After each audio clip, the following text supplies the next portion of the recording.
வணக்கம். நெருப்பு தமிழர். சவுக்கு சங்கருக்கு ஜிஆர் சுவாமிநாதன் அவசரமாக தோசை சுட்டு கொடுக்குற மாதிரி அவசரமாக வழக்கினுடைய தீர்ப்பை சொல்லியிருக்கிறாரு. எனக்கு எங்கிருந்து அழுத்தம் வந்தது தெரியுமா, அதனால தான் நான் உடனடியாக இப்படி ஒரு தீர்ப்பை கொடுத்துட்டு போகிறேன் அப்படின்னு சொல்லிட்டு போகிறாரு. யார் அந்த அழுத்தம்?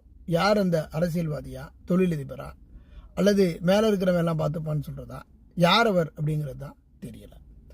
இதே வேளையில் சுவாமிநாதன் அவர்களுடைய வழக்கில் பல்வேறு வழக்குகளில் பலவிதமான சர்ச்சையான தீர்வு என்பது இருக்குது. அதே தான் இதுலேயும் செஞ்சுருக்காரு.